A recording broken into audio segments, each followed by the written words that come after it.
드디어 대망의 마지막 단원에 이르게 되었습니다. 10번째 만남, 이 사역하는 삶 가운데 나오느라 애쓰고 수고하신 여러분들 정말 축복합니다. 옆에 분들에게 한 번 더 정말 수고 많으셨습니다. 네, 한 번 더 끝까지 완주합시다.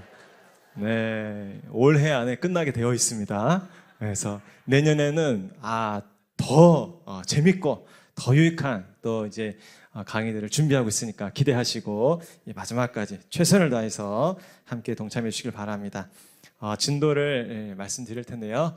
다음 주는 우리 광고 드린 대로 여름사역 보호 예배가 있습니다. 그리고 더불어서 항존직 기도회가 있어서 함께 뜨겁게 기도하고 이 새로운 학기를 시작하도록 하겠습니다. 가족 예배가 이어지고 또 9월 8일 때는 2학기 교구별 연합개강 예배가 있습니다. 그래서 기억하시고 이날은 이 전체 모이는 예배가 아니라 교구별로 각자 이 정한 시간과 장소에서 예배 드린다는 거 기억하시고 착오 없으시기를 바랍니다.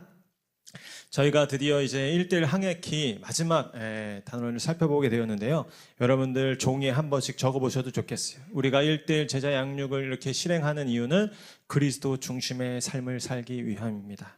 이 핵심적인 가치를 보호하는 아주 중요한 두 가지 기둥이 있는데, 하나는 구원의 확신, 그리고 하나님의 속성, 이 두 가지를 아는 것이 중요한 이 기둥이 됩니다.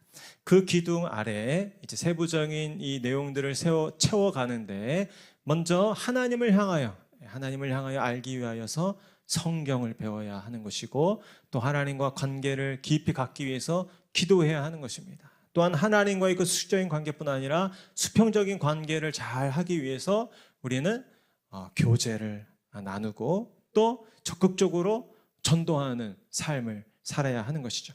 이렇게 수직적인 하나님과의 관계와 수평적인 인간 관계가 잘 이루어질 때 우리는 성령 충만함을 경험하게 되죠. 그러나 성령이 충만하다고 해서 시험이 없는 것은 아니죠. 시험이 때때로 밀려옵니다. 그것이 성도의 삶이죠. 그러나 그 시험을 어떻게 우리가 이기며 나아가는 것입니까? 순종함으로.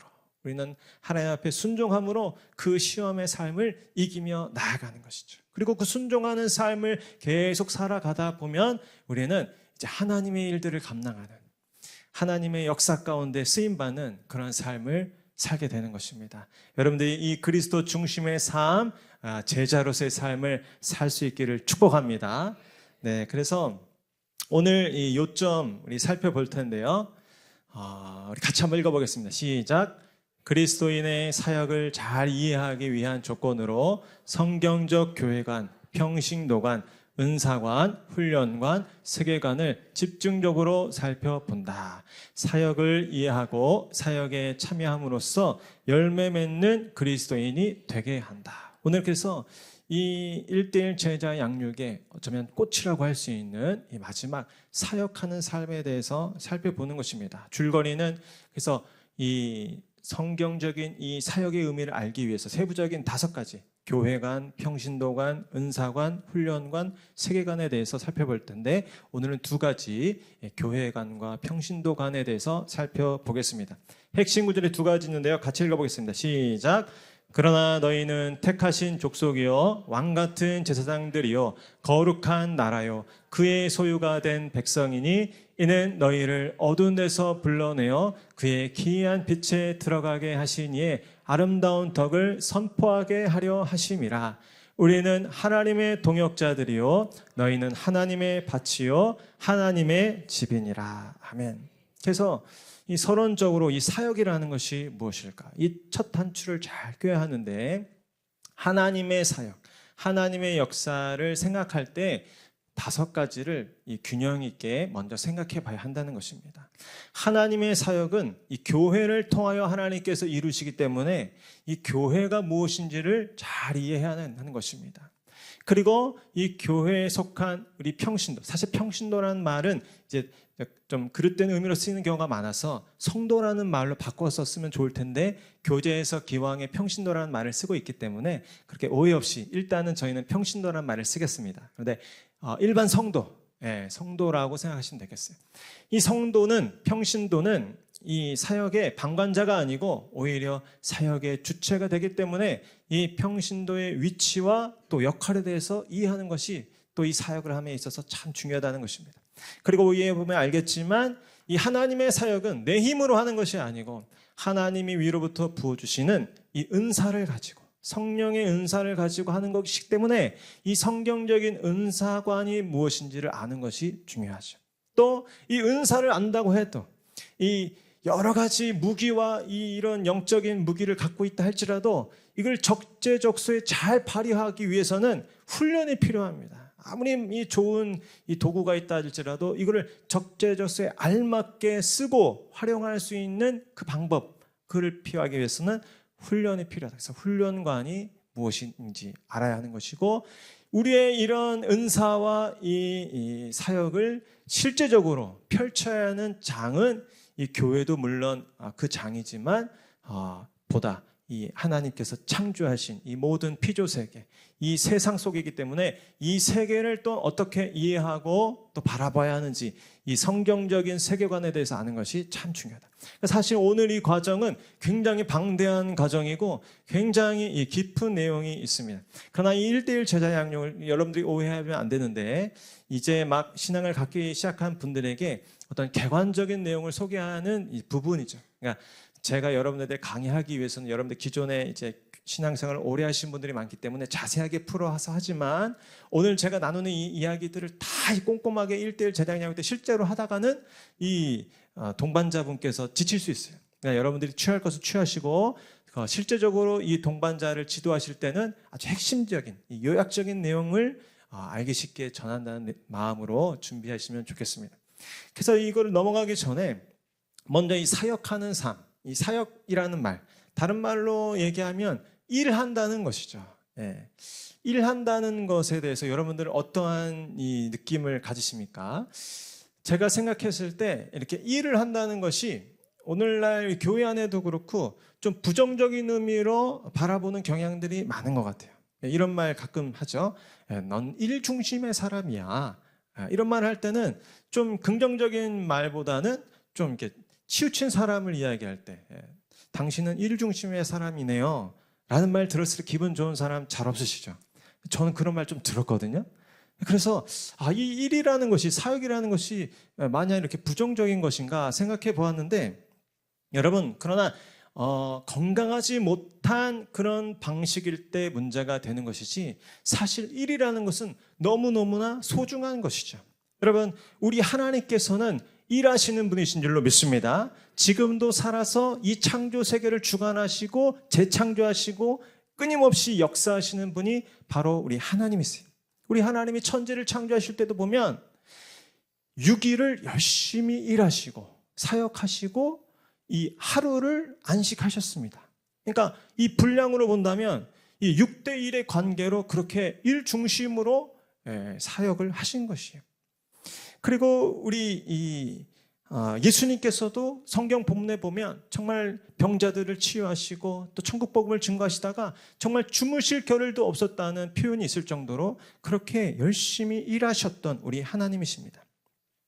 제가 이 휴가를 여러분들 또 교회에서 보내주셔서 잘 보내고 왔는데 휴가를 잘 보내다 보니까 이런 묵상을 하게 되었어요. 정말 이 휴가가 이 쉼과 안식이 의미가 있으려면 그 이전에 열심히 수고하고 애쓴 그 사역이 있어야 이 휴가가 정말 휴가답고 소중하고 아름답겠다라는 생각을 하였습니다.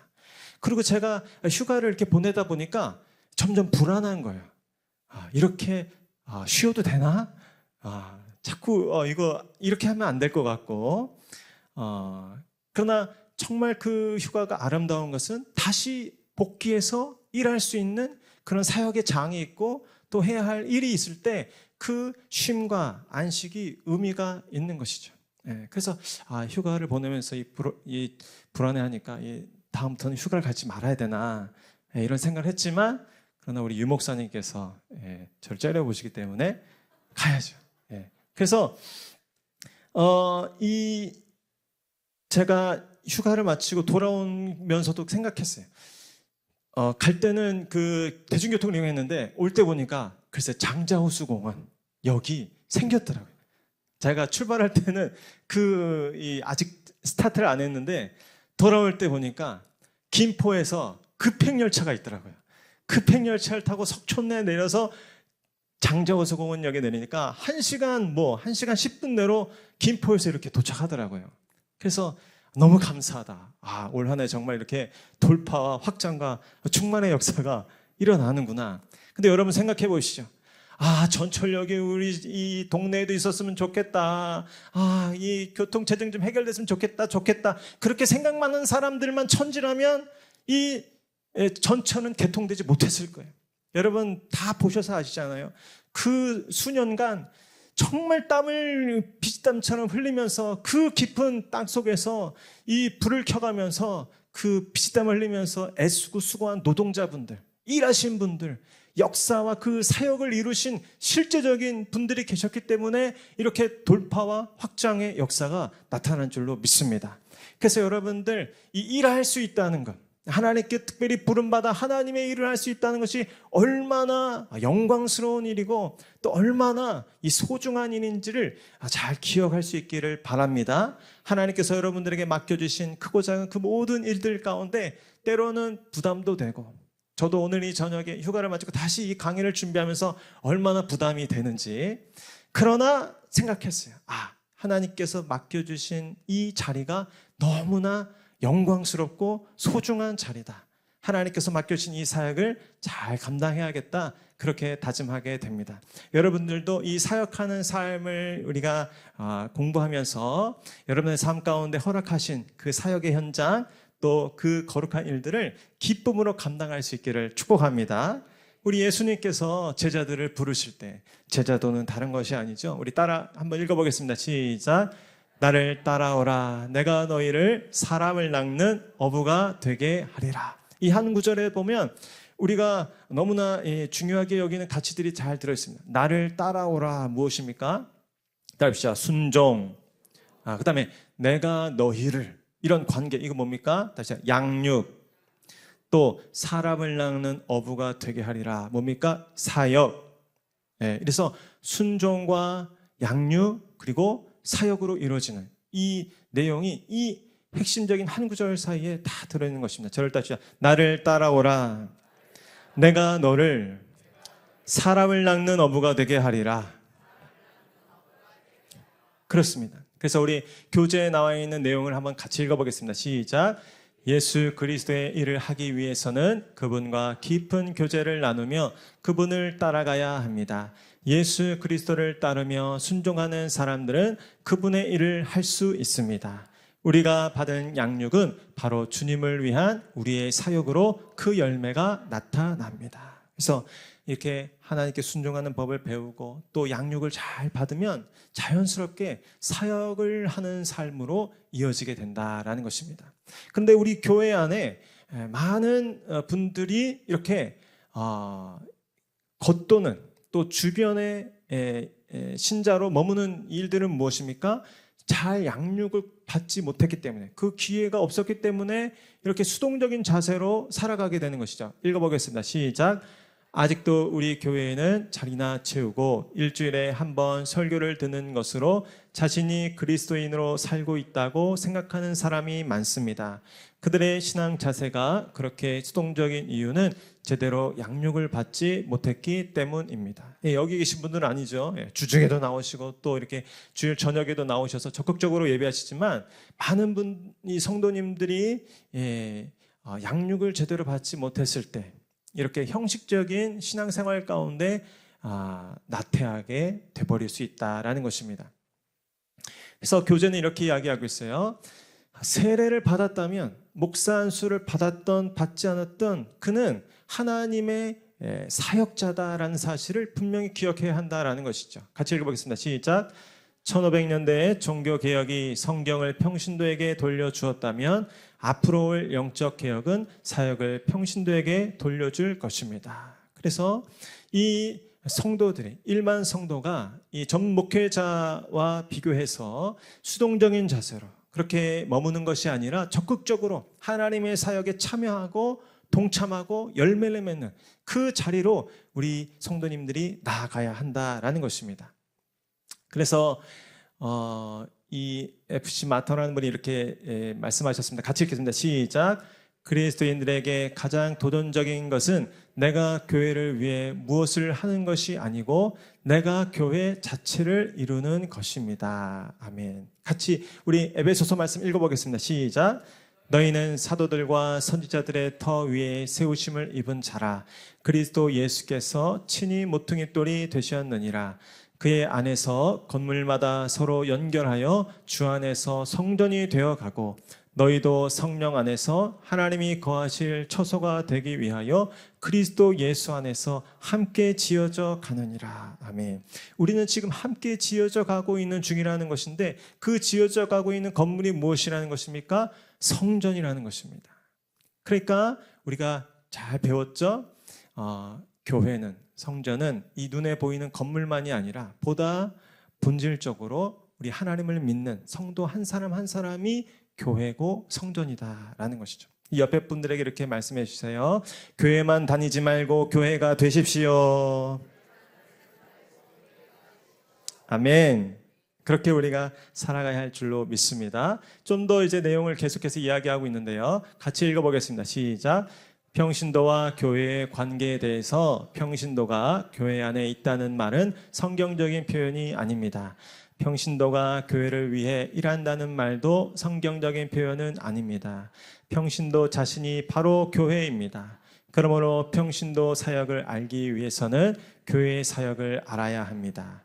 교회가 그리스도의 몸으로 살아 움직이려면 예수님이 지상에 계실 때 하시던 사역을 감당해야 합니다. 우선 이 교회는 단순한 건물이 아니라는 것입니다. 교회는 예수 그리스도를 믿는 한 사람 한 사람이고 그 한 사람 한 사람이 참된 교회의 역할을 감당하기 위해서는 예수님께서 이 땅 가운데 오셔서 하셨던 그 사역들을 감당할 때 그 교회, 그 살아있는 하나님의 교회가 생명력 있는 또 역동적인 그런 교회를 이룰 수 있다라는 것입니다. 그래서 이 하나님의 교회라는 이 개념과 또 우리 성도 한 분 한 분, 또 그리스도의 몸, 또 사실 이 성전과 눈에 보이는 건물도 이 소중하지 않은 것이 아니죠. 너무나 중요한 것이죠. 그래서 이 네 가지가 잘 순환하면서 서로 이 역할을 보완하고 또 개념을 보충해 주면서 그렇게 온전한 교회의 모습을 우리가 이루어가게 되는 것이다라는 것이죠. 그래서 성경적인 교회관을 우리가 알기 위해서 우리가 예수님의 사역을 몸소 실천하는 교회가 되어야 한다라는 것입니다. 예수님의 세 가지 사역 여러분들 잘 알고 계실 텐데 교재에서 또다시 나와 있습니다. 우리 같이 한번 읽어보겠습니다. 시작. 예수께서 온 갈릴리에 두루 다니사 그들의 회당에서 가르치시며 천국 복음을 전파하시며 백성 중에 모든 병과 모든 약한 것을 고치시니. 아멘.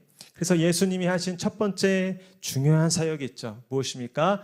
가르치시는 일. 저를 따르시죠. teaching. 그렇습니다. 예수님께서 니고데모가 한밤중에 찾아왔을 때 문전박대하지 아니하시고 잘 맞이해 주셔서 차근차근 이야기해 주셨습니다. 설명해 주셨습니다. 거듭남과 하나님의 나라에 대해서 니고데모에게 잘 가르쳐 주셨죠. 여러분, 우리 교회에서도 이런 사역들을 감당해야 할 줄로 믿습니다. 여러분, 우리 선생님들이 올 여름에 얼마나 수고하시고 계십니까?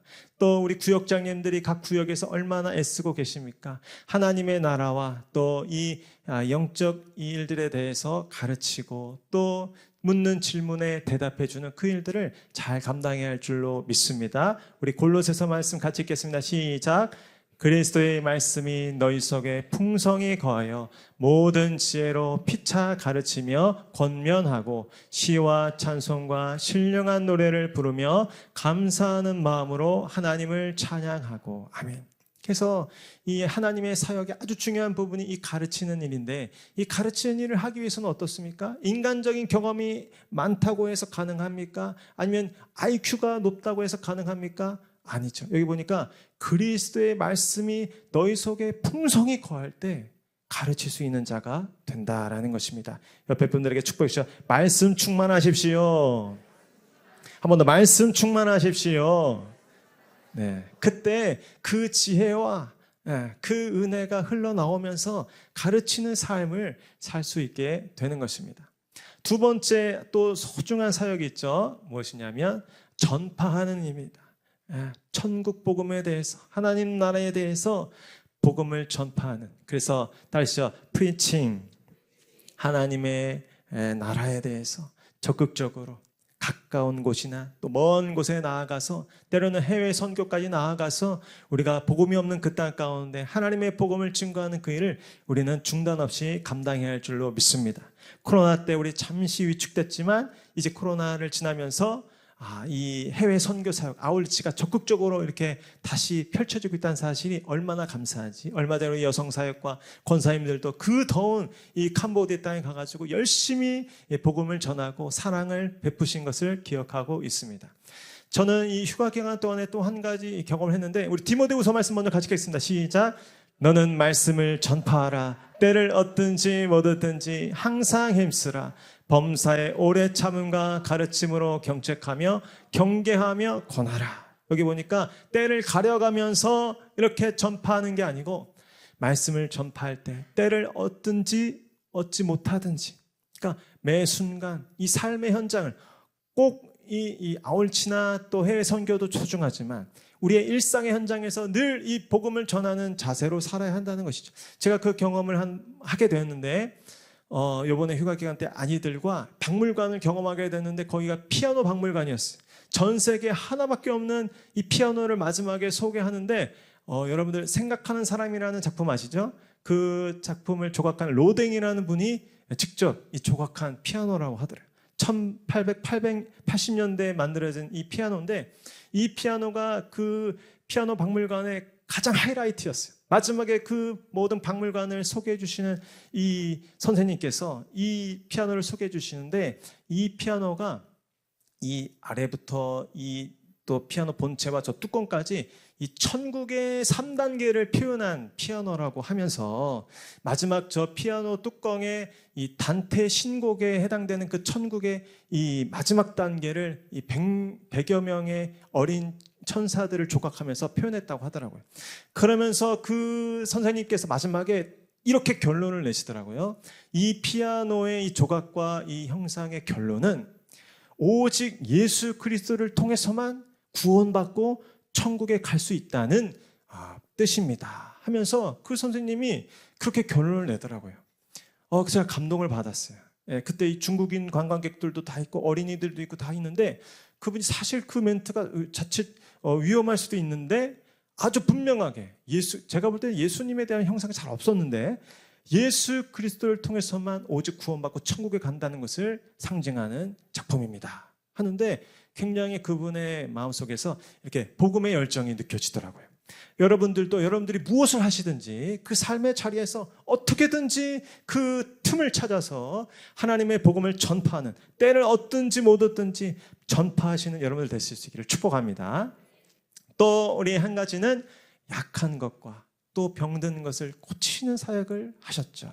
우리 예수님은 이 베드로의 장모의 열병을 아시고 찾아가셔서 베드로의 장모의 열병을 고쳐주시고, 문둥병자의 그 환부에 직접 손을 대시면서 그 환자를 치료하여 주셨습니다. 오늘도 우리의 삶 속에서 이렇게 병들고 아파하는 분들을 위해서 기도해주고 손잡아주고 위로하고 또 축복하는 일, 또 이 기독교적으로 이 교회가 이 사회 선교에 적극적으로 참여하고 봉사하고 구제하는 일, 우리 교회가 잘 감당하고 있는 일들이죠.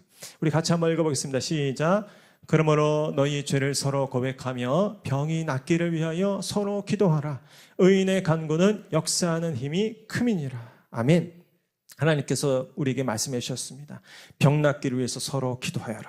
여기 있는 병은 육체적인 병도 있지만 우리 현대인들이 많이 시달리고 있는 이 영적인 질병, 또 이 사회적인 이 아픔과 어둠과 이 질병도 여기 속해 있을 것입니다. 우리 교회가 이렇게 모든 병과 약한 것을 고치는 주님의 사역을 잘 감당할 수 있기를 축복합니다.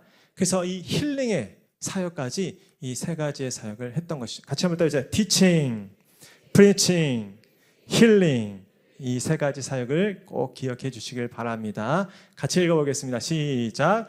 모든 사역은 그리스도의 몸인 교회에서 시작해야 합니다. 사역은 성도 한 사람 한 사람에게 의해서 또 각 사람을 위해서 각 사람에게 교회 밖에 있는 사람에게 전달되어야 합니다. 그러므로 성도가 모일 때 교회가 이 세 가지 사명을 감당하며 성도가 흩어질 때는 각 사람이 세상 속에서 작은 교회의 역할을 해야 합니다. 아멘. 그래서 제가 이 본문을 묵상하다 보니까 우리 교회에서 하고 있는 이 미션 캠 사역이 이 예수님의 세 가지 사역과 참 닮았고 또 이 교재에서 제시하고 있는 이 성경적인 이 사역의 내용과 많은 부분이 이렇게 일치한다는 것을 보게 됩니다. 단순한 교회를 다니는 삶이 아니라 교회가 되어서 직접 나아가서 메시지가 되는 삶, 그런 삶. 우리 올 10월 달에도 계획하고 있는데 여러분들이 이 양육 과정을 잘 배우셨다면 적극적으로 기쁨으로 동참할 수 있기를 축복합니다. 그래서 우리 두 번째 또 우리가 살펴봐야 될 부분이 있죠. 우리가 이 성경적인 교회관에 대해서 잘 살펴보았다면 우리 평신도관, 성도는 어떠한 사람들인가라는 사실을 잘 살펴봐야 합니다. 교재에서 잘 이제 이야기하고 있습니다. 같이 읽겠습니다. 시작. 우리는 종종 그러나 저는 평신도에 불과한데요 라는 말을 듣습니다. 언뜻 들으면 겸손한 말 같지만 그런 말을 하는 사람은 주님의 부르심을 이해하지 못하는 것입니다. 성경은 모든 그리스도인들이 다 사역자라고 합니다. 일반적으로 평신도를 목회자들의 사역의 대상으로 생각하지만 평신도는 오히려 교회 사역의 주체입니다. 아멘. 그렇죠. 일반적인 생각을 할 때 교회에서의 어떤 사역의 주체를 목회자들로 생각할 수 있지만 특정한 어떤 직분자들로 생각할 수 있지만 그렇지 않다는 것이죠. 우리 성도님들이 한 분 한 분이 오히려 교회 사역의 주체가 되어서 실제적인 열매 맺는 삶을 살아내셔야 한다라는 것입니다. 그래서 여러분들 생각해 보시죠. 이 목장에서 이 양들이 양을 낳을 때 목자가 양을 낳는 것이 아니죠. 양이 양을 낳습니다. 그렇기 때문에 여러분 우리는 이 개념을 잘 이해하는 것입니다. 목자가 양 울타리를 잘 관리하고 또 푸른 풀밭과 또 꼴을 잘 먹이면 이 양들이 건강해져서 이 양이 재생산을 하고 양을 낳는 그런 선순환을 우리가 기억해야 하는 것이죠. 여러분들 이 등번호 7번 누군지 아시죠? 얼굴 안 보여도 우리 손흥민 아주 대단한 축구 선수가 얼마나 우리 국위선양을 하고 있는지. 근데 여러분 이 손흥민 선수와 이 감독과의 관계를 한번 생각해 보십시오. 필드에서 실제적으로 이 골을 넣고 패스를 하고 또 결정적인 찬스를 만들어내는 사람은 이 선수죠. 손흥민 선수가 골을 넣고 또 필드에 나가서 뛰는 것입니다. 그러나 감독은 또 무슨 일을 합니까? 이 선수가 정말 자신의 기량과 이 달란트를 최대한 발휘할 수 있도록 먹는 것, 자는 것, 또 이 경기 전에 컨디션 관리하는 것, 작전을 짜는 것, 이 모든 것들을 또 함께 잘 소통하면서 이 경기를 승리로 이끌 수 있도록 잘 협력하는 것이죠. 그래서 우리 성도님들과 또 이 전문적인 이 목회 이 교육을 받은 이 목회자분들의 이 협력과 또 이 팀워크가 너무나 중요한 것입니다. 그래서 우리 성경적인 이 평신도관을 어떻게 개념을 잡으면 좋을까? 교재에서 4가지를 일단 제시하고 있습니다. 그리스도인들은 낚싯대의 낚싯줄이 아니라 뭐라고 되어 있습니까? 사람을 낚는 어부가 되어야 한다라는 것입니다. 단순히 그냥 그런 이 낚싯대의 낚싯줄 같은 그런 수동적인 역할을 하는 존재가 아니라 적극적으로 배를 타고 나가서 그 바다 물결을 가르고 이 그물을 던져서 고기를 낚는 그런 이 어부, 특별히 이 물고기를 잡는 정도의 이 어부가 아니라 사람을 낚는 이 의미는 낚싯대의 낚싯줄은 마치 이 날카로운 이 낚싯바늘로 이제 사람을 이렇게 꿰는 그런 이미지가 있지만 이 그물로 건져 올린다는 취한다는 이 이미지는 어둠 가운데 이 사단의 속박 가운데 붙잡혀 있는 사람들을 건져내는 살려내는 그런 이미지가 이 어부의 이미지에 있는 것이죠. 옆에 분들께서 축복해 주시죠. 당신은 사람 낚는 어부입니다. 사람 살리는 어부입니다. 아멘. 또 우리 두 번째, 그리스도인들은 또 어떤 사람입니까? 맛을 잃은 소금이 아니라 어떤 소금이요? 맛을 내는 소금이다라는 것입니다. 여러분, 우리 마태복음 말씀 같이 읽겠습니다. 시작. 너희는 세상의 소금이니 소금이 만일 그 맛을 잃으면 무엇으로 짜게 하리요? 후에는 아무 쓸데없어 다만 밖에 버려져 사람에게 밟힐 뿐이니라. 아멘. 크리스천들이 맛을 내는 소금이라는 거예요. 여러분은 소금 없이 음식을 한다고 생각해 보시죠. 그 제 맛이 구현되지가 않죠. 하나님께서는 이 맛을 잃은 세상 가운데 정말 이 세상이 살만나는 세상 되기 위하여 우리 크리스천들을 이 땅 가운데 허락하셨다라는 것입니다. 그래서 정말 여러분들이 나아가는 곳마다 정말 이 살맛나지 않고 정말 이 세상에 사는 것이 정말 이 각박하고 또 이 냉혹하고 또 이게 쓸쓸하게 느껴지는 세상이 여러분이 감으로 인해서 정말 살맛이 나고 기쁨이 있고 감사가 넘치고 위로와 또 이 정말 이 세상 살만하구나 그렇게 느껴지는 삶을 살 수 있기를 축복합니다. 저는 이 그저께인가요? 광복절날 이 뉴스를 보니까 이 션이라는 연예인 있잖아요. 우리 모든 우리 유부남들의 이 원수인데 그러나 또 이 사회적으로는 얼마나 또 이 아름다운 일들을 지금 하고 있는지 몰라요. 그래서 8.15 때마다 이 81.5km 이 마라톤을 기부 마라톤을 하면서 그 모든 전액을 자신은 한 푼도 갖지 않고 독립유공자들의 그 처우를 개선하기 위한 그래서 그 귀한 후손들이 집이 없어서 비닐하우스에서 살고 있는데 션이 무상으로 그 집을 벌써 12채인가 17채인가 지어주고 목표하기는 100채를 지어주는 것을 목표로 하고 있다는데 사실 거기에 이 지누신 십자가 하나도 들지 않았어요. 그러나 션이 가는 곳마다 자기 크리스천이라고 얘기하잖아요. 그러니까 뉴스마다 뭐 기사마다 한마디 뭐 크리스천 교회 얘기 나오진 않았지만 저 크리스천 션이 그렇게 아무 정부나 아무 기관에서도 하지 않는 이 선한 일을 선악령을 끼쳐준다는 것을 통해서 저 이용표 션 다 기독교 다니는 사람이 교회 다니는 사람이지 않습니까? 정말 이 세상이 살만나는 세상이구나 정말 아름다운 일들도 있구나 이렇게 희생해서 저녁에 사진 찍어보는데 발톱이 다 빠진 그 발을 올렸는데 교회 다니지 않는 사람들도 다 감동을 받는 거예요. 어떻게 이런 삶을 살 수 있나 정말 유부남들에게는 참 힘들지만 너무나 소중한 삶을 사는구나 이렇게 귀감을 주는 감동을 주는 살만나는 세상이구나. 여러분들도 그런 사람 되실 수 있기를 축복합니다. 션이 얘기해서 8.8115니까 8.1km 뛰면 되는데 왜 굳이 81.5km를 뛰십니까? 8.2km 뛰면 사람들이 감동을 줄 수 없다는 거예요. 81.5km를 뛰어야 감동을 주고 울림을 줄 수 있다는 거예요. 여러분 소금이 녹지 않고 그냥 멀쩡히 살아있으면은 짠맛을 낼 수 없습니다. 다 녹아 들어가서 자신은 다 잃어버리고 다 산산이 부서질 때 그러나 그 짠맛을 낼 수 있는 것이죠. 여러분들이 희생할 수 있는 기회가 있을 때 적극적으로 또 용서할 수 있는 기회가 있을 때 적극적으로 그렇게 용서하시고 그렇게 희생하시고 섬기실 때 여러분들을 통하여서 정말 이 세상 가운데 이 그리스도의 짠맛이 나타날 줄로 믿습니다. 그래서 우리는 이 맛을 내는 소금 옆에 계시는 게 말씀해 당신은 맛을 내는 소금입니다. 네, 우리들은 모두 맛소금이에요. 그래서 또 한 가지 중요한 가치가 있죠. 네, 우리 그리스도인들은 꺼져가는 등불이 아니라 세상을 비추는 등불이다라는 것입니다. 우리 같이 읽어보겠습니다. 시작. 너희는 세상의 빛이라 산 위에 있는 동네가 숨겨지지 못할 것이요. 여러분 이 칠흑 같은 밤에 등대가 있으면 사람들이 위험하지 않습니다. 그 칠흑 같은 밤에도 어디로 나아갈지 알 수 있죠. 그래서 바다 가운데 보면 저는 이 포스터를 보면서 감동을 받았어요.